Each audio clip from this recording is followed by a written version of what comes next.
From the greatest city on the planet Earth. It's the Tom and Mickey Show. Everything is showbiz.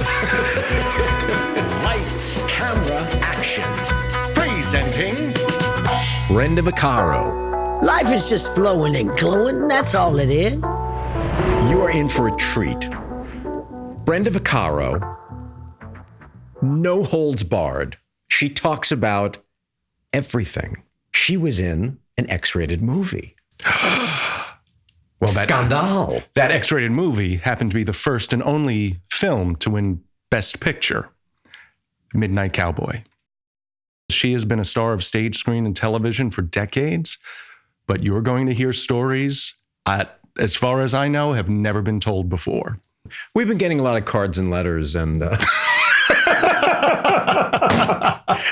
they're asking me to stop talking about Sinatra. It's like I'm obsessed. All right, I'm going to stop. But in this particular episode, Brenda Vaccaro was in a movie opposite Francis Albert. It was called The First Deadly Sin, released in 1980. She talks about it in depth.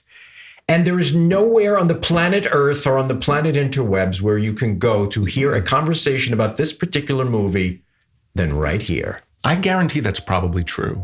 Oh, it is. Anyway, Yes. so there it is, like sitting there for me, a joint, a line of Coke, and a glass of whiskey. And I'm by myself. They're out there playing their music, and I've fucking had it. I can't wait for tomorrow to get on that Delta and get home. All of a sudden, I hear, "You got to pick one." And I thought I was in here alone. "You can't do them all. You got to pick one." And I'm like looking around. Finally, over there in the corner on all these boxes, wooden boxes that you put apples in, this guy's sitting up there like this with rings on his hands. He looks like he's 102. He's got a little jazz hat on, all these wrinkles on his face, you know, and he's like sitting there with his hands and he's like, "You got to pick one. You can't do them all." And by that, he meant choose your poison. What you want here. You can't do Yeah, them all, yeah. meaning the whiskey and the thing. And the thing. Well, He's an And I underachiever, laughed. that's what I say. I said, "Is that so?" is that No, so? no, just started. And he said, "That's right." He said, "You're too nervous." Too nervous. And so I'm like, "I'm too nervous." He said, "Yeah, you're like a fart in a fry pan." That's a take on you're a fart in a blizzard. When I heard God, I that, hope we're rolling. I knew that something wonderful was happening. I didn't know who he was. He made me laugh. And towards the end of it, he said, "You got to remember one thing, baby. Life is just flowing and glowing. That's all it is." Flowing and glowing. And I said, that's what I said. Flowing and glowing. He said, "That's all it is. Just flow and glow, baby." So you adopted that as your mantra. I said, if I write a book, it's going to be called Flowing and Glowing. And every single time I say that to somebody, Yes. I'll say it like just as I tell them the story afterwards, but I say, "You just need to flow and glow." And I get this. "What'd you just say?" Well, I was touring with Richie Cole, who was an alto saxophone player, who Helen Reddy said to me, "You're with an alto saxophone player?" I said, "Yeah." She said, "Are you crazy? They're crazy." She said, "You never, ever have an affair with an alto saxophone player." What about a soprano sax I was player? gonna Is say that tenor easier? saxophone. Yeah. No. She was just saying they're purists. They're totally pure. Yeah, but their eyes are always closed too. How can you trust them? I can't. I can't. They're don't want somewhere one else. in my room anywhere for any reason. It's too soon. I'm not ready yet. We are flowing and glowing. Flowing and glowing. Brenda God, Vaccaro. So glad you, to darling. see you Brenda guys. Vaccaro. This is great. I know these guys. They're my friends. We're not talking strangers here. No, we can talk. So what do you we can wanna shoot the know? shit. We want to know. At this point, our guest told the story so salacious it had to be removed to protect the innocent and the memory of the deceased. Sorry. I don't know what kind of lover he was. I think he was a kooky bird. Kooky bird. A kooky bird. We're learning a We lot should of new actually things. plant a Kookie bird tree of our own because God, we collect them. You got to throw them away. If somebody's just too kooky, too Yeah. gone. Yeah. I don't have the patience anymore. And I don't have the sense of humor to go, yeah, there's just Kookie. No, I just no throw time him for on that. the Kookie bird tree. I ain't got time. The Kookie bird tree. Isn't it good though? We have to find a song like the. But I just learned when nice- somebody says to me, what about so-and-so? I go, Kookie bird tree. Kookie bird. I kind of love it. I like that. But I save myself a lot of time and a lot of energy and a lot of disappointment. Now I'm not afraid to make my judgment calls Very on smart. whether this is worth the walk or not. You're that way. Of course. but We have certain to do that people- with clients. That's right. Is that a Kookie bird client? Get rid of them. Put them on the I Kookie think there's bird. something to be said when And we, you, honey, do like this, Kookie bird tree. Cookie bird tree. Anyway, No, it's like when you're younger, it's like, Yeah. as a young actor, as a young real estate broker, right, you take the Kookie birds because it's all you got. You got something. You need something. and Kookie birds buy trees. I mean, And they buy houses with they trees. do, and they some of them buy big trees. That's right. That's right. You can't turn them down. But we have the great benefit at this stage in our lives to sniff the Kookie bird. You could smell the Kookie birds coming at you. Yeah, and you're like, nah. Not anymore. we have a saying: smell the crazy and That's run. right. Run when Absolutely. you smell I'm the crazy. I don't have time anymore. No, time. nobody does. I can't waste what's become terribly valuable for me, which is time. And as you get older, time means something else. Yes. You look at yourself and say, are you wasting your time or should you finish this book? Yeah. Or, I mean, I don't know, but I've become so much more respectful of time and also desirous of not wasting it Yes. with bullshit. 100%. Do you know what I mean? And if a 100%. person is sitting opposite me and I know right away, this is going nowhere, because I don't have any respect for this person or this person isn't healthy enough for me, whatever it might be that I feel in a position to make a judgment, which is pretty saucy anyway. Who needs your judgment? But for myself, for protection for myself, because I'm a giver, I'm a lover. Do you know what I mean? I now withdraw. You are a lover. I've learned to withdraw gracefully. So nobody gets hurt. They don't even know what's happening. You know what I mean? They don't even know you're gone. Yeah. You draw that boundary. Yes. You redraw. Yeah, without hurting anybody's feelings. You redraw that boundary. I agree, absolutely. And I think you don't have to hurt anybody's feelings. You don't have to have a discussion on why. Nobody wants to know why. You know what I mean? It's fine. It's graciously done. You move on. They don't even know what happened. So I mean, I believe in being kind, and I believe at a certain point in your life, you learn to do all those things. I wish I had learned earlier. I would have saved a lot of time, valuable time. Yeah. But we have now. Yes, so no, we have a different kind of time. Well, and speaking of QTR, we have questions for you. Oh, okay. I'm sorry. Go No, right no, along. we I've have- been talking a blue streak That's here. why you're This is here. why I told you we're That's having why fun you're here. here. Oh, okay. Here's a question. Okay. Here's a question. Okay, Speaking of I hope I can QTR, answer it. You're Go going ahead. to answer it. We know you'll answer it because a few years ago, I think it was 4 or 5 years ago at this point, Yeah. you appeared on our favorite show, CBS Sunday Morning. We think that's the greatest television journalism in the world. It's the best show CBS ever. Sunday Morning. It's to be respected. To be respected. Mo Rocca, Jay Kernis produced the piece. And what we want to know, we watched it and loved it in the moment when it appeared. And we love the fact that those guys, Mo and Jay, they did a piece with Marilyn May and Angie Dickinson. And Yes, they have Mitzi respect for Gaynor. all the right people. All the right people. What was the impetus for you touring a cemetery in that interview? It's a brisk fall day, I've never seen such a collection of beautiful, beautiful trees. perfect for strolling through Brooklyn's historic Greenwood Cemetery with actress Brenda Vaccaro. Oh, that's a very good question. I'm not afraid of death, but I'm not interested in it. Okay. So when someone said, you were born in Brooklyn and you don't know about the boroughs, and I went, no, and I don't care. And they said, but you should understand the city we're born in. It's a great city. I said, Yeah, my mother and father lived in it. The whole family lived in it. They were Italian. They came. I got the whole thing. I'm not interested in it. Well, why don't we take a drive to Brooklyn on a Sunday?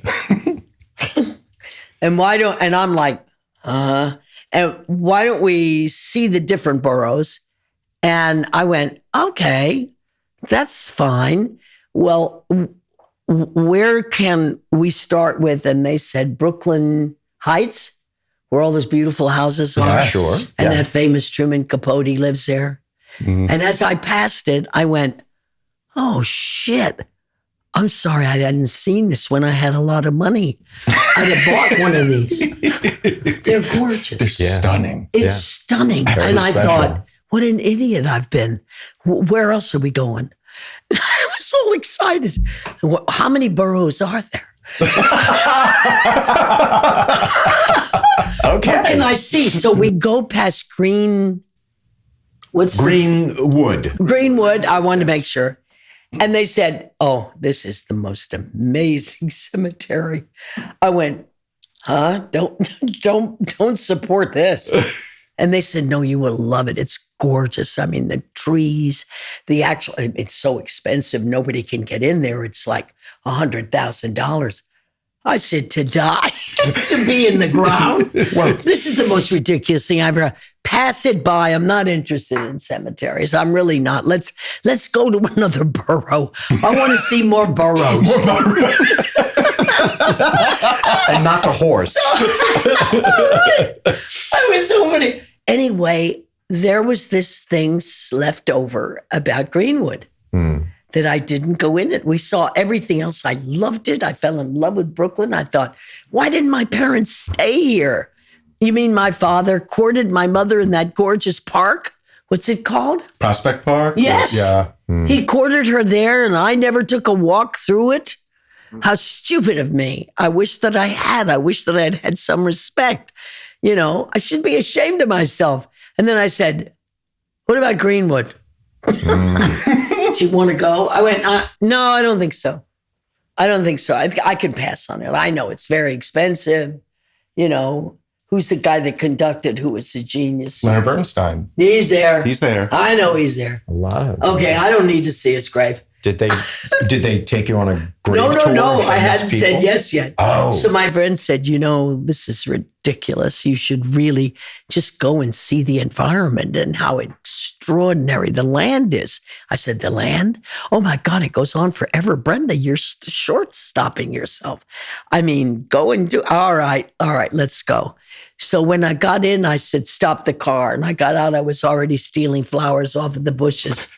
And at least off the bushes. And the tree leaves. And the leaves off of a tree. And I was saying, this is beautiful. This is really gorgeous here, isn't it? Oh. Yes, let's go on. I saw Bernstein's. Yeah. I saw, places that cost thousands of dollars. And they look like igloos. Oh.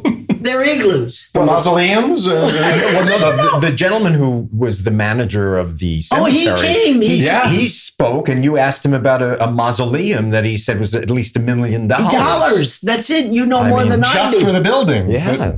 And you know what? The second time I went to visit it, because we decided to shoot something there, and when he came up, I said, I went to my back pocket. I took out $2,000. I said, $2,000, babe. Will you save me a little plot like that? Nice little stone. And he died laughing. Yeah. He died laughing. He said, Brenda, it's yours without the $2,000. So other than a villa or a mausoleum, do you want to be buried? Well, you could leave me at a bar if there's a good-looking guy. My mother mentioned she wanted to be stuffed at one point, and I just thought... If there's a really good-looking, handsome guy, maybe dress me up and prop me in the bar. Amen. I wish he comes in and says, hey, babe, you're looking great. Oh, thousands would. Just Brenda propped up at the bar. That is a doornail. That is a doornail. We're going to stuff you. We're going to stuff you. Oh, my God. I just think, everything should be joyous. I really do. And you're absolutely right about that. I think that's why it was great doing this movie, because tell us more about the one that I was telling you about. I'm going through my mom and Nonna's recipes, and then I realized food is love. So I want to open an Italian restaurant. What are you, crazy? Who are you going to get to come down and cook? Nonnas, other real-life Italian grandmothers. I am from Bologna. I spit on Bologna. Spit on Sicily, okay? It was about getting old, facing death, and facing being alone, or you're losing your partner, or, and that it was just better, even if you open a little restaurant and run it yourself, it's beginning again or just never letting go. Right. Never letting go, of what it means to be alive in this world. Maybe you're going to another one, which is perky and fun, but at the same time, leave this one with joy. 100%. Don't you agree? That's our mantra. Yeah. We say it all the time on this show and in life. Oh, really? Fun is the best thing to have. And respect. Out of that comes a lot of respect. Fun and respect. Yeah. What's the name of this new movie? Let's plug it. Oh, yeah. It's called Nonnas. Nonnas. Yeah, it's Italian for grandmother. Of course. Nonna. It's joyous that we got to do this. The director is just a darling man, and his wife wrote the script. Fantastic. And it's joyous. Can't wait. It's about beginning again. And there's nothing wrong with thinking that every single day is a new beginning so that it never ends. Yes. Right. Why you should wake it up end? every morning and it's a whole new chapter. It is. Love it. And I really think that that's the only ways to stay perky. And to wake up perky and happy. Perky and happy, and wake up with gratitude. Right. Okay, here I am. What can I do and with this day? And making new friends. Yes. Mm-hmm. And I don't care what age they are. I don't have any limitations. Well, a few. But alto sax players. They're so gone. Alto sax players and cookie birds. No more alto. No more blue notes. So you had a lovely tour of the boroughs, but I want to know. So you grew up Italian American in Brooklyn. Yeah. I didn't grow up in Brooklyn. I grew up in Texas. Well, you were born in Brooklyn. Yeah. How did you get to Dallas? Why? Well, because it was. I heard the story from my mother. It was the Depression. So my father graduated from NYU as a corporate lawyer, and he was an amazing young lad because he got a scholarship there from a teacher who had a name Buell. I think Professor Buell, not something Buell. So he named me Brenda Vaccaro because that guy put it through college. Oh, wow. And he graduated with honors. Okay. The guy that was his roommate on Broome Street, that my mother told me Broome, I said, what? What kind of street is that? It's in the Village. Anyway, that guy came from a very wealthy family. I forget his name. But he and my father were best friends, and they went through college together as roommates. When they graduated, my father couldn't get a job. I mean, it was a depression. Yeah. So he went to see his friend, and his father had built the Frick building. Oh, yeah. We're talking money here. A little bit. A little bit. So he went up to see him. The guy made him wait outside the office for 3 hours. When he came out, he said, Mario, that was my father's name. He said, I'm sorry. I don't have any more space to hire anybody else.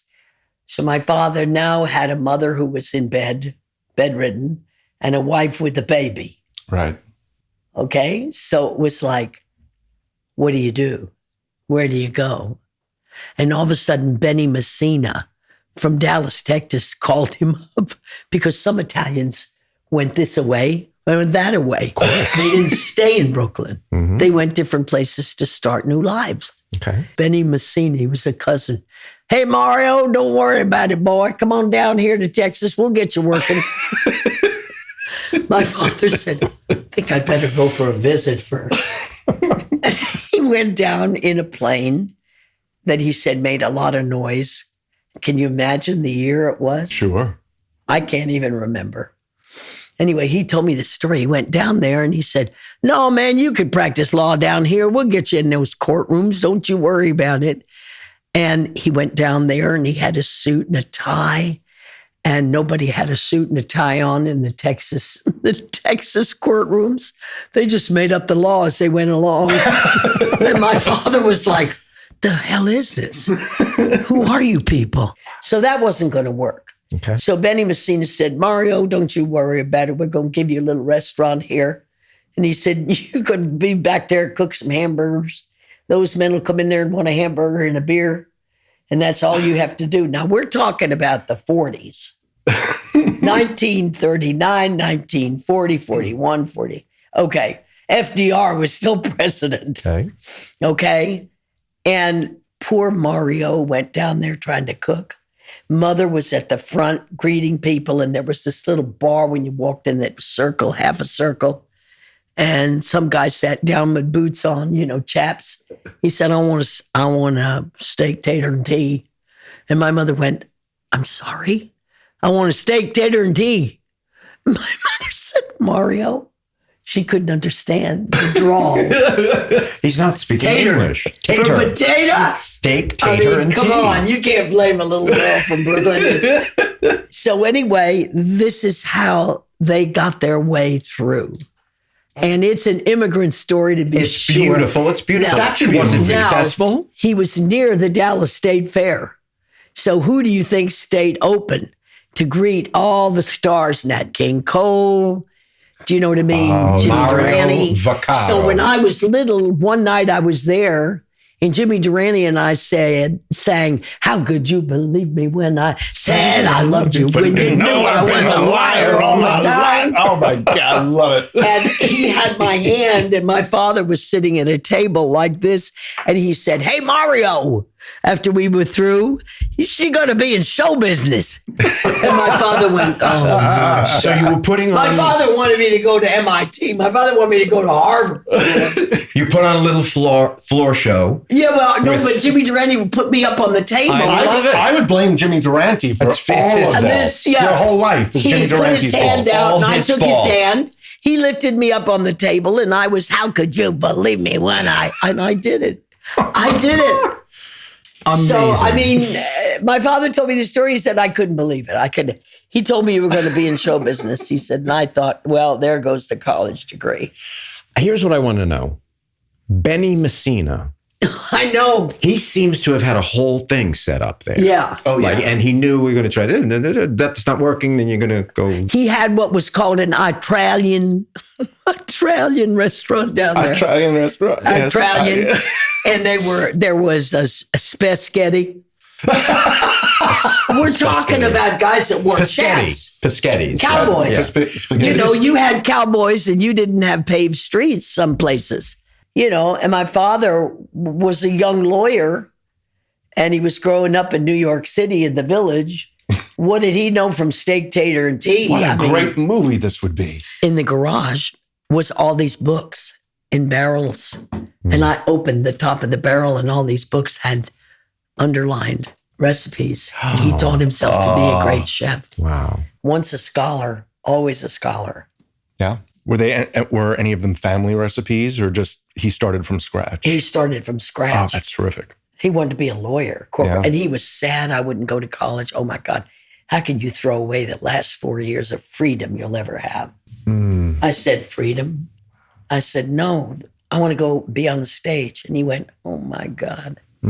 Why did my daughter pick the thing that'll mostly probably disappoint her? Well, And I said, I won't be disappointed, Dad. I know where I'm going. And did your parents live long enough to see Brenda Vaccaro He become saw me Brenda once. Vaccaro?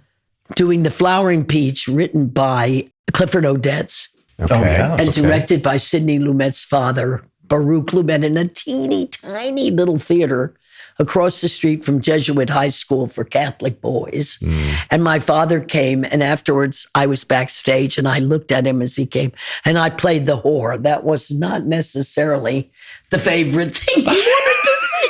But anyway, he stood there and he looked at me and I had a cigarette in my hand and he said the most wonderful thing. He said, you have a voice that was made to work on one.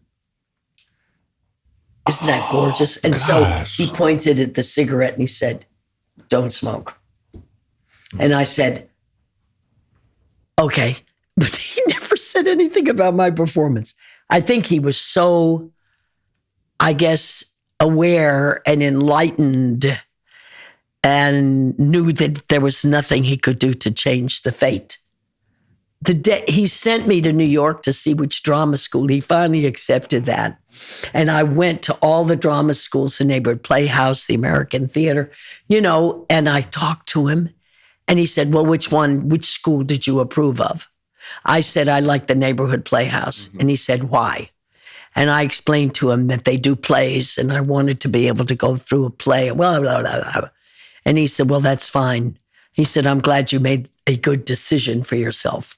He sent me to New York to do it. Guess what? He died that night. Oh, no. I was flying back the next day with my Aunt Marge, with Aunt Marge saying, don't worry, he's waiting to see you. He was dead. Was he sick? She was just trying to soothe herself and also to stop me from crying or getting hysterical. We were on a plane going to Dallas.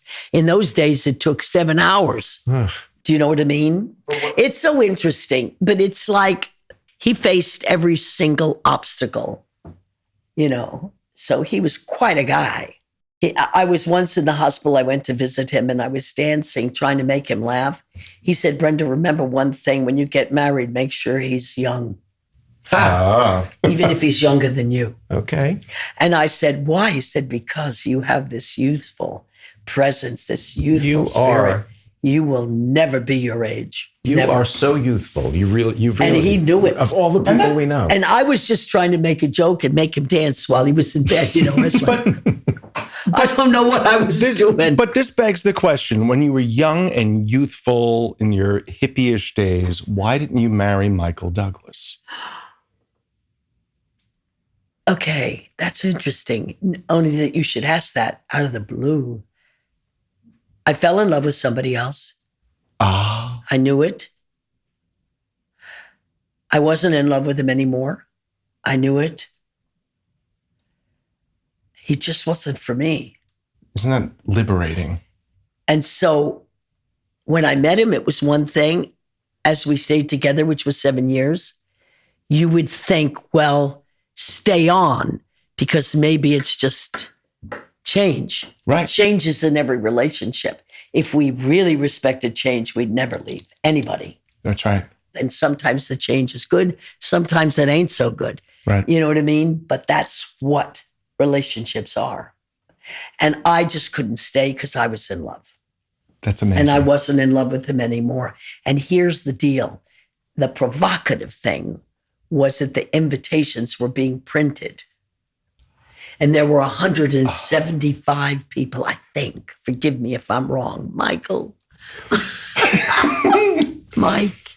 Cut this out. But anyway, there were all these people being invited. And we had a hippie wedding because he was 5 years younger than me. I like him young. Yeah. 5 years younger than me. And we'd had a hippie wedding in our agent's backyard when we decided to be together forever. And he gave me a leather ring because he was a hippie. Yeah. And we got married just with words and love. And there was no priest. There was nothing. And everybody applauded. And we had this wedding. And so I thought, why are we getting married again? Well, my father, Kirk, wants it. And Ann wants it. And we've got all these people. And they've got people. And it's a celebration. We ought to do. And so I felt the pressure to do it. Pressure. Mm-hmm. Not love. So, in a sense, you were married in a... Yeah, 7 years. Holistically, I was you were. 7 years with him. Yeah. And he wasn't there a lot of the times. He was in San Francisco doing streets. The streets of San Francisco. I'm Seppi.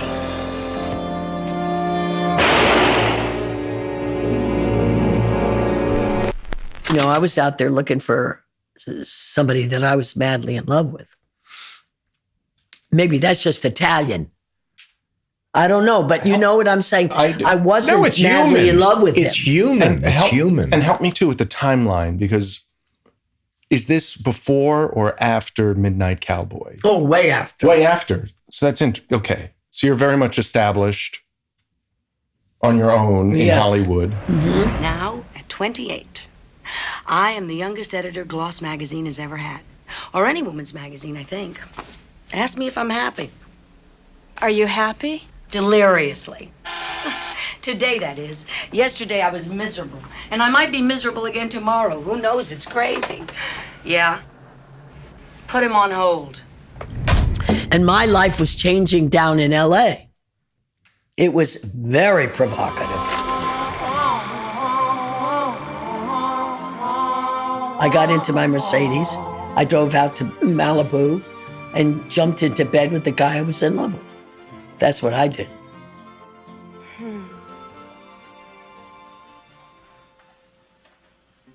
Well, it happens. Don't worry about it. We were gorgeous. Gorgeous. We were absolutely beautiful I saw something together. online yesterday. But Gorgeous. you also, don't you have to have a wisdom about when something can't go here, can't go there, can't go there? You have to have that wisdom to know the difference. Well, it's the three pillars. Oh. Let us. Yeah. This is many years of therapy. You can't show this tape. Trash this. This is no. If we go on, I need a fucking drink. We feel women have reached a position where we can laugh at ourselves. The shape of things. What is the shape of things? A show about us that we can see. One last reprieve. That's what the shape of things. I mean, like, what have we missed? Because we've been flowing and glowing. We've been flowing and glowing, but we want to talk about your accolades, your career, Broadway, your work with Gene Sachs and Manny Eisenberg and Broadway, and How Now Dow Jones. You worked with David Merrick multiple times. Yes, we have to talk crazy. He was fucking crazy. All right. He was fucking How did crazy. you know that? Because I was a producer in my former life, and I admire him, but understand that he was a fucking lunatic. I think he was incredibly brilliant. Yeah. Brilliant. I'm just finishing up his biography. Merrick's? Yeah. Yes. What do you think of him? I think that he's a mad genius. Yeah, genius. A mad genius. Yeah. The stunts that he pulled for the sake of publicity and promoting his shows, brilliant. Was it brilliant. really? Oh, yes. Yeah. Yes, truly brilliant. Do you remember the show Subways Are for Sleeping? Yeah. When he took out an ad with quotes, like pull quotes from the reviews, and he put little tiny postage stamp grainy photos, black and white photos of the people. And I can't remember which critic was. It could have been Clive Barnes or somebody. But somebody said, Clive Barnes isn't black. He isn't black. He went through the phone book and found people with the same names as the top critics and called them and asked them, we'd like to use this quote. Is it okay? And I'm sure sent them money. Did you meet him? No. But I think he got mad at me that I didn't marry Michael Douglas. He took me for lunch on Santa Monica Boulevard in a French restaurant. And when I walked in, he was at the bar. He said, come over here. And I thought, oh, okay, so we're having a drink. And I went over and I sat down to him and he said, what the fuck are you doing? Why aren't you marrying Michael Douglas? Have you lost your mind? Wow. What you need is an arranged marriage by David Merrick. Yeah, that he was like, it floored me. He probably felt it would have been good for one of his shows. He wanted to put you in a show and then use that for publicity. I think he was furious I wasn't marrying him. He thinks it was a mistake for my career, for me, he just was like, boom. I said, because I'm not in love with him. And he went, that doesn't matter. That sounds like David Merrick. I think he was a wildly insecure man. I'm sure that was part of it, but really what you dealt with when you dealt with him, work-wise, money-wise, performance-wise, everything was genius. Yeah. Genius. You did How Now Dow Jones with him. Yes, that's the one. He's here. My long-awaited Lancelot is here. My God, he's here. Oh, gadzooks, God what? I'm trembling in my pants a lot. That far he's not, but near. You're taking me back to these shows. Now I got to remember. We're going back. How Now Dow Jones. Yes. Dorothy Fields wrote it. Elmer Bernstein. Yeah. David Merrick fired Arthur Penn. He fired Arthur Penn and hired George, the famous one, the old man, tall. George. Oh, George Abbott. That's it. George Abbott. He hired George Abbott. You worked with bloody George Abbott. Yeah. That's... And the night that I stopped the show, the very first night, he's here. He's here. Whatever that was, stopped the show, and everybody started applauding and screaming. And all of a sudden, I'm like turning and going, nobody's helping me. So I turned to the audience. I went, thank you. Thank you. Oh my God. Oh my God. Was I making a mistake? And so here's what I hear coming down the hallway after the show is over. And it's George Abbott. He bangs the door open. He said, what the hell do you think you were doing? What do you think you were doing? And I said, whoa. I was so beside myself. I was scared out of my mind because he was so tall and he was so old. I thought he was going to have a heart attack in front of me. And I didn't know what to do. I was like, I don't know what do you mean. He said, you never, ever thank the audience. In my show, I've never had anybody who was so stupid. How could you possibly do that in my show? And I was like, I started to cry and he got pissed off and left. Because I thanked the audience. You broke the fourth wall. Thank you. You broke the fourth wall. Do you think I know what a fucking fourth wall was? I had no idea. I just sang the song and all of a sudden everybody stopped. And Gwen Verdon told me later on at some party at Sardi's that she said, listen, don't feel bad because I did an audition and he made me sit backstage for 4 hours while he went through all the auditions. And then he took me to Roseland and we danced till 4 a.m. What can I say that will convince you you were lucky? It was over like that for you. And I went, is he that crazy? Yeah, that's pretty crazy. Well, he's not crazy. He's George Abbott. Yeah, but that's kind of crazy. And you do what he says. Was it your first show? Yes, maybe the first musical I did. First musical, yeah. Yeah. I think I was all of 20-something, and I hardly ever talked to him again. As a matter of fact, it was his birthday. He was 103 or 104. George Abbott, yeah. They wanted to fly me back to have me sing that song. I said, fuck off. Good for you. Good for you. No. I mean, be kinder than that, for God's sake. It's how now Thanks Dow to the Jones. wine, it's delicious. Oh, good. Sorry you can't have any. What was your greatest night on the Broadway stage? Wow, so many. I guess maybe the first night I was in a Broadway play and I got a lot of applause, and I kept bowing unnecessarily. There she goes again. She's too nice to the audience. Yeah, that was my Everybody Loves Opal. And Barbra was in I Can Get It For You Wholesale. Yes. So that's how we met. That's how you met Barbra for the first time. And we would meet in the middle of the street. She was in one theater. I was in the other one. We'd meet in the middle of the theater with that black hat of hers and that long black skirt. And she'd go, so we're going to have lunch?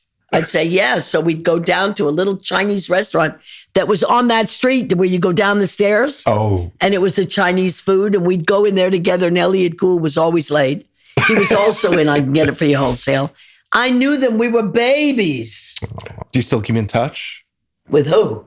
Them? Oh, Barbra? Yeah. Yeah. Yeah. Yeah. She wrote about me in her book. We're good friends, yeah.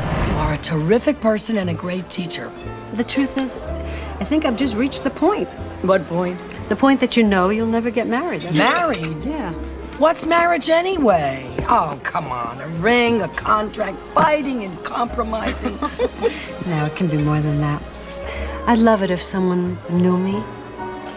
Really knew me. You're careful about certain things. Health, dying. Certain things are too sensitive for her. I guess that's the word. Do you know what I mean? And as a friend, you're very careful. You don't walk. Course. You don't walk that walk. Yeah. She'll look at you like, she's very careful about her voice. Sure. And very careful about her health, which I respect. I respect that. Of course. I mean, she can't, if she doesn't get her rest, she doesn't have her strength. Yeah. Do you know what I'm saying? I mean, she's a very delicate bird in a way. She's a delicate little bird. She would say that to me, Brenda, you're so strong, as though it was a terrible thing. You're so strong. I'd go, well, I mean, it served me well. She looks at you. But I think that's why we love each other, because we're so different. When you just walk in and do a scene and know you're right, I said, I'll hope I'm right, but I'll go in and do it. She goes, she can't do that. She needs to think about it. She needs to talk to the director about it. She needs to just think and go over it in her head. She's very cautious. I just run right into the mirror. You don't make it easy for me. You're supposed to make it easy for me, but you don't. How dare you, Jack? You did this for the last time. I'm telling you, for the last time. All my life, I've been making it easier for you. Yeah, all my life, do you hear me? Oh, look and it's been no walk in the park. That's right, there's been no walk in the park. And I'm going to tell you something else. Nobody takes care of me. I want to ask you, who do you think takes care of me? Nobody, not you, Jack. Certainly not you. Right now, I'm going to take care of you. You do it for yourself, Jack. You're going to do it. How's that for news? You'll do it, Jack. Stand by me. Stand by me. I'm through with you. I'm through with it. Go ahead, set the other arm. Who cares? My mother said when I was little, I would crawl up and look in the mirror and do funny things. I said, how old was I? She said, too young. Too young to be doing that. She said, but your grandmother, my mother would say, she's too tedesta. She's crazy. My mother would say, why? Because she's in the mirror making faces all the time. Something's wrong with her. She's crazy. No. So, and that was just me being a little... Not crazy. Creative. Speaking of Italy. Where's this going? Why don't we go? Let's all go. Let's go to Italy. Oh, to Italy? Should we go? Oh, yeah. We can do that. Great. Can you imagine? I would love it. On the road with Brenda Vaccaro. We'll have a ball. You did a movie with Mr. Sinatra. The First Deadly Sin, 1980. Oh, God, you remember. In the city, there's a man loose who kills. She's my whole world. Do you understand that?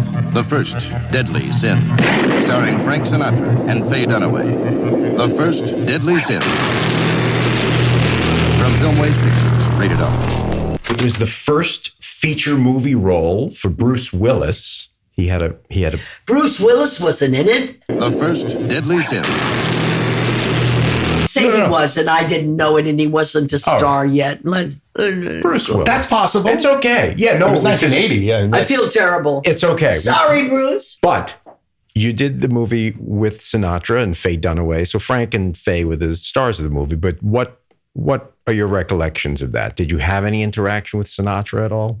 Oh, I loved him. I absolutely loved him. Tell us everything. He treated me so royally. He would have loved And my you. mother came to the set to visit. And my mother was crazy about him because she grew up with him, right?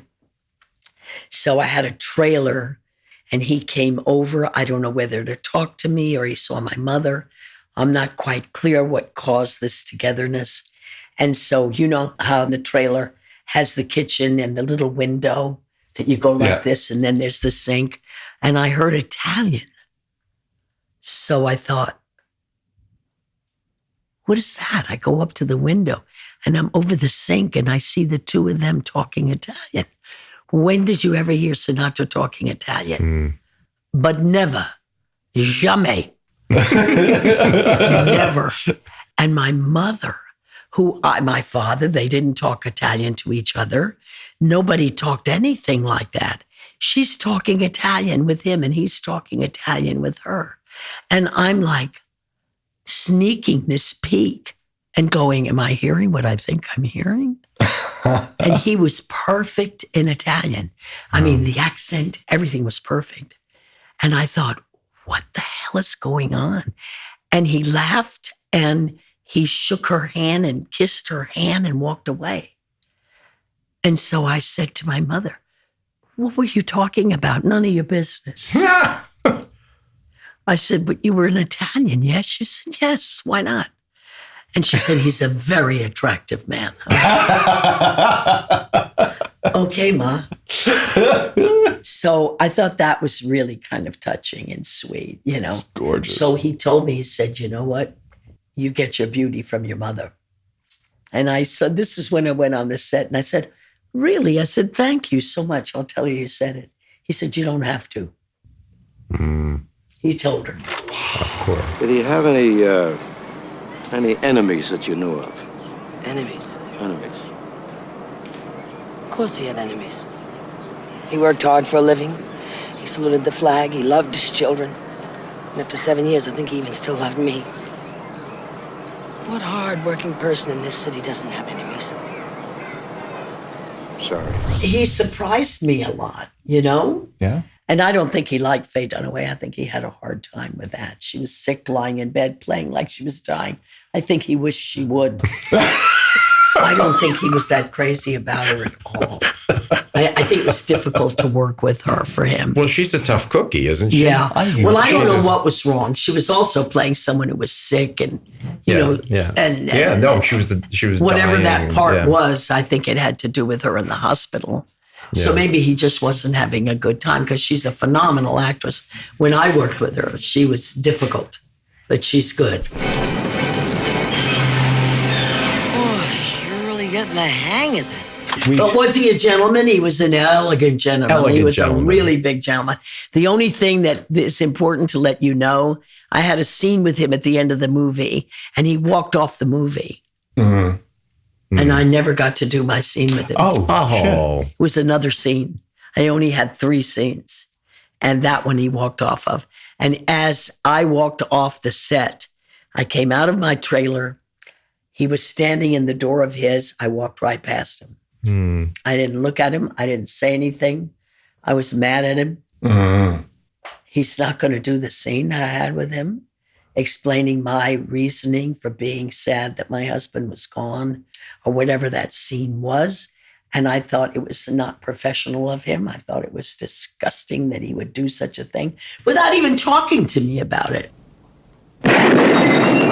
So he just decided that day, That's I'm not doing Bye-bye, I'm leaving. I'm done. The car's waiting. Jilly's That's in the it. car, and that's that. Who's in the car? Jilly Rizzo. Jilly.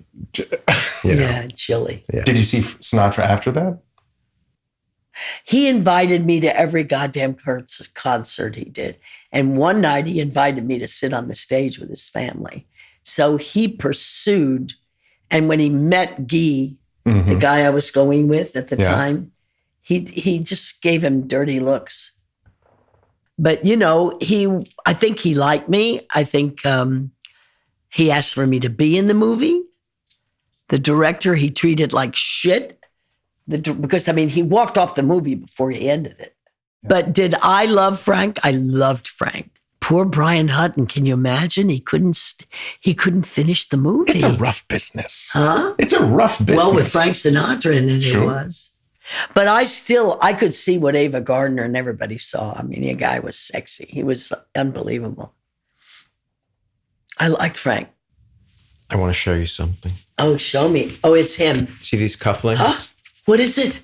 These are cufflinks. They're clowns painted by Frank Sinatra. Stop it. Swear. Yeah. Aren't you specific? Yes. Yeah. And he had them slipped into those little gold frames. Yes, he painted. Where did you get You them? know that he painted, right? And he was particularly. I do know he painted. He was particularly enchanted by clowns. The fact that you go out there to make the people happy and laugh and smile, and then you get off stage and life goes back to being life. Sad clown. Sad clown. That is magnificent. Look at it. It's a Frank Sinatra painting. It's one of my so cherished possessions. I can understand. Of course it is. We worry if we drop dead, somebody would come in and do a yard sale and put these in the 25-cent bin. Like, look at these fucking ugly little clowns. No, man, 25,000. So on the topic of Sinatra, Brenda, and we started this conversation with you wandering through Greenwood Cemetery with CBS Sunday Morning and our favorite TV show. And Sinatra was famous. He would say that he was an 18-karat manic depressive, the highest highs and the lowest lows. And I want to give you a quote that he was famous for saying, "I'm for whatever gets you through the night." Okay. Be it prayer, tranquilizers, or a bottle of Jack Daniels. Okay. That sounds like him. What gets you through the night?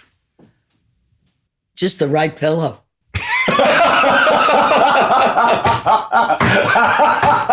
I'm going to stop trying to be profound. And a nice duvet. A nice duvet. Yeah, man, Marilyn May's answer to that was television. I am just so happy to be able to get into bed and be cozy. We're trying to find a twist on the actor's studio where James Lipton would ask all these profound questions. Oh God. Yeah. You know. I was bored out with my time. Did you not enjoy those questions? You think they're... No, I didn't. I turned it off. And he was so pompous. I mean, wasn't his... whatever energy he put forth was pomposity. And I just thought, oh, God, give me a break. And that's why Bravo turned into what? But you know what I'm saying? I could be very wrong. It was the energy that he put out. It's true. It was kind of like he was above it all, you know, in the historian of it. And I felt like saying, yeah, sure, give me a break. Ma, what are you doing here? I came to give you this and this. Ow, big ring. These are true confessions with Brenda Vaccaro. Yeah, Thank really. you for tuning in tonight. Brenda, we have to put a button on this podcast so we can go to dinner. Nice to see you. Bye-bye. Bye. Thank you. Bye-bye. My See you. friend Kenny used to do that at the end of the evening. Nice to see you. Bye-bye. One last question. You said something very, very profound that will stay with me for the rest of my life. Oh, stop it. Seriously. You said Flowing and glowing. Flowing and glowing is really good. Yeah. But you said earlier, you're not afraid of dying. No, I'm not. But you're not into it. You're not into it. Those were your exact words. Well, I'm not afraid of it. Why would I be into it? You're not into it. I mean, I don't know. If it's going to happen, it's going to happen. When But, I, you know. when I was a kid, when I understood the concept of death at about, 8 years old or something, my mother tucked me into bed. I finally got the gist of it. Right. And when the lights went out that night and I thought, I'm not going to come back and play with my toys. I'm not going to have my toys and my friends and my... I understand that reflection. I had to get out of bed and turn the lights back on. Right. And this haunted me for a long time. And Why? I think, well... Because it was about the end. The end. But you were at the beginning. I was at the beginning at that time. But still, you had a perception of the end. Yeah. That's really interesting. But we talked about earlier, QTR, quality time remaining, really making the right choices in our life with who we spend our time with. That's right. And I value that. Yeah. And I wondered if there's any last word of wisdom from Brenda Vaccaro. I think getting older is really a gift because I think everything that you didn't understand before now becomes your wisdom and it becomes the way you live your life and who you spend your time with and the choices of who they are in your life becomes one of the major things you have to decide. Is this worthy for me to continue this relationship? Do you know what I mean? That's one of the gifts that you get as you get older, is that you truly know who you should spend time with.